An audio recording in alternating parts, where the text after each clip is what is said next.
Hello and welcome to another episode of Workshop Wednesday. In this episode we're going to be doing some investigation on our Colchester Master lathe.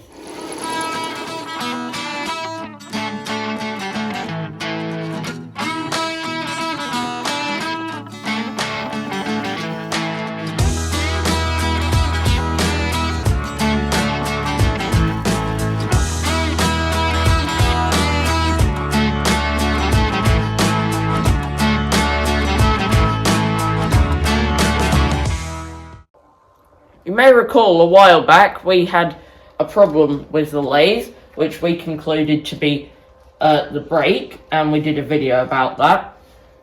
And recently, last week actually, we did a video using the lathe for a small lathe job, and we received a comment from Phil Whitley.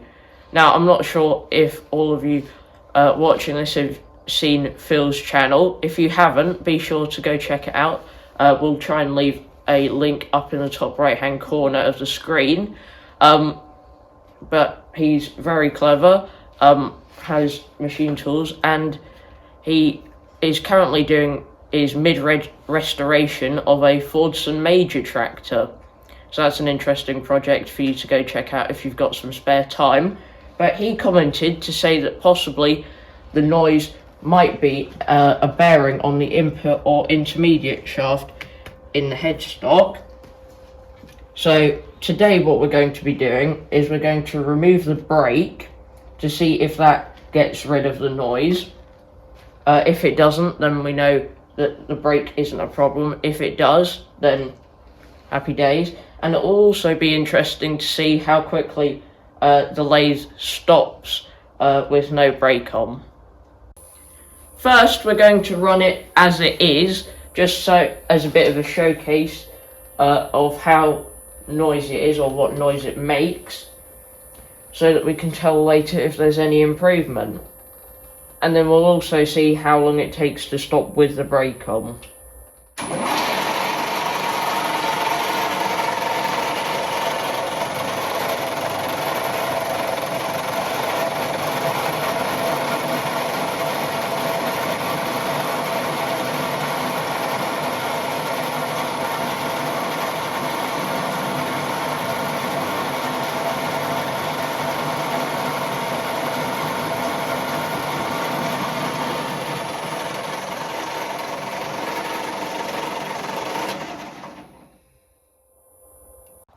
We've switched off the power to the lathe now, and the brake is behind this cover, as you may remember if you saw our previous video on this problem, and it's held on by two thumb screws, one here and one underneath. So I'll come back to you once I've got this off.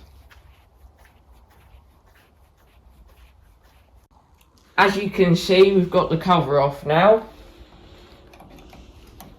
And I'm just going to take the locking part off the end of the input shaft so that we can get the pulley off, because behind the pulley, or inside the pulley I should say, is the brake. And this unscrews.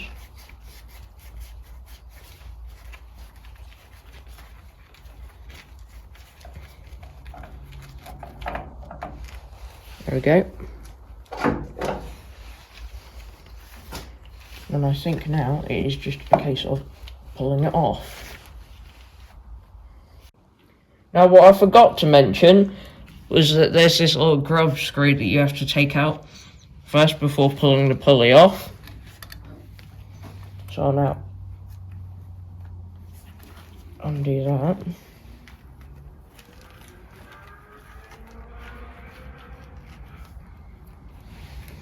That should be enough. And now the pulley comes off. We've taken the pulley off now, and you can actually see the brake shoe. And this is how it works. You can see this is with the brake on at the moment. It's opened up the shoe, which if the lathe was spinning, that would then go against the drum, which is the inside of that pulley we just took off. And then if I turn the brake off, that closes up again, so it allows the pulley to spin without friction. Now, Before, we didn't think that this was actually a standard part, this brake shoe. However, after a bit of research, we've seen multiple other lathes with this exact part, so we think it is a factory part. So what we'll do now is take this off, and then we'll get back to you once we've done that. The brake is now off, and you can see when we've looked, and there's no parts or anything that will fall off when we test it. And we've got the brake over here on the table. You can just about see the hairline crack that's on there, which is one of the reasons why a spare one of these would be helpful. But what we're now going to do is put this back together, minus the brake shoe, to see what difference, if any, it makes.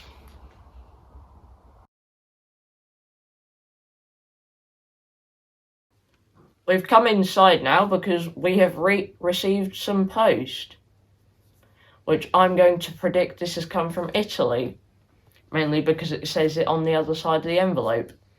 And this is from Alberto at AB Shop. And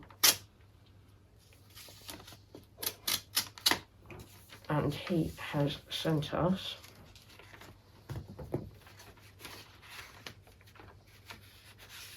I've got a note which I shall read in a second, and he sent us some of his stickers.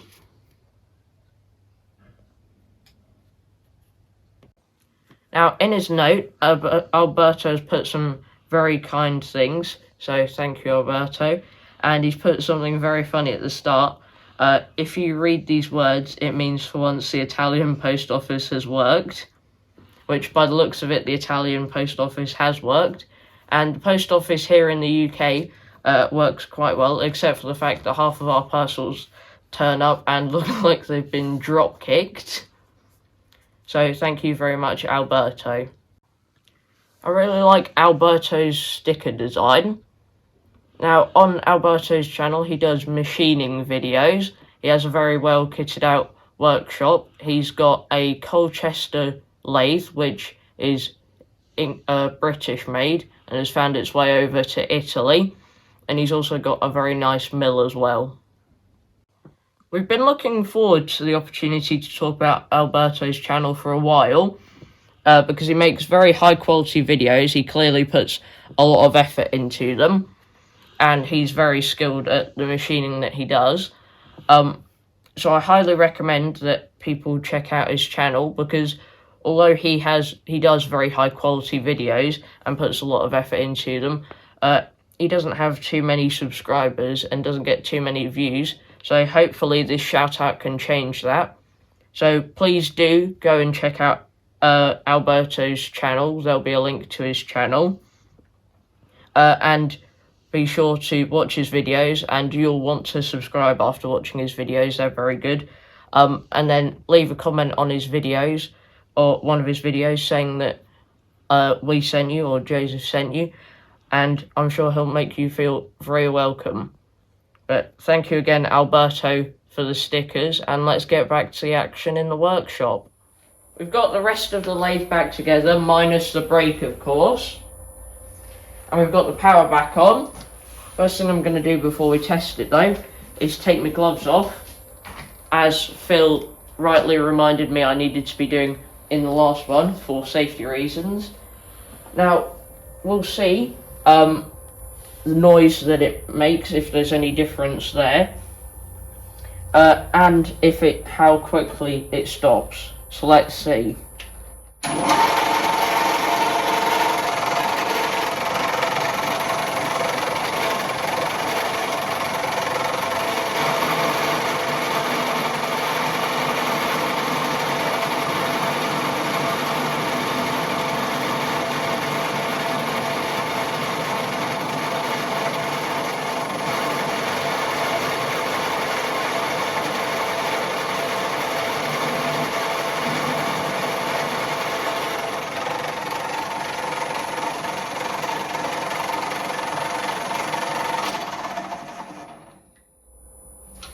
So as you may have heard there, I think there's less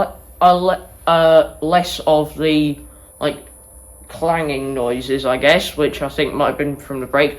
I'm not too fully sure. I'll quickly listen to the clips in a second to get more of a side-by-side comparison of the noise. However, one thing the brake definitely wasn't contributing much to was stopping the lathe when you put the lever into the off position, because as you saw, that stopped really well minus the brake. Having reviewed the footage, we couldn't really tell that much difference in terms of noise between the two clips, which previously we had just simply assumed that the noise coming from the headstock was just the typical noisy Colchester. However, it's possible that there's a bearing worn out in there or some other problem, and we'd be interested in hearing your thoughts on what you think that problem may be. In terms of the brake, I think for the moment we're going to leave that off, seeing as that clearly didn't make any difference having it off, in terms of it slowed down pretty much at the same speed. So we'll run the lathe for a bit more and use it just for general things, and see if leaving it off affects us negatively. If it doesn't, then we'll just leave it off, because we know the brake was previously causing us problems. So in conclusion, it'd be very interesting to hear what you think is the problem with the Colchester Master lathe. And remember to check out AB's shop and Phil Whitley's channels on YouTube and follow their projects. But that's it for this video. I hope you've enjoyed. Thanks for watching, and I'll see you in the next episode of Workshop Wednesday. Bye!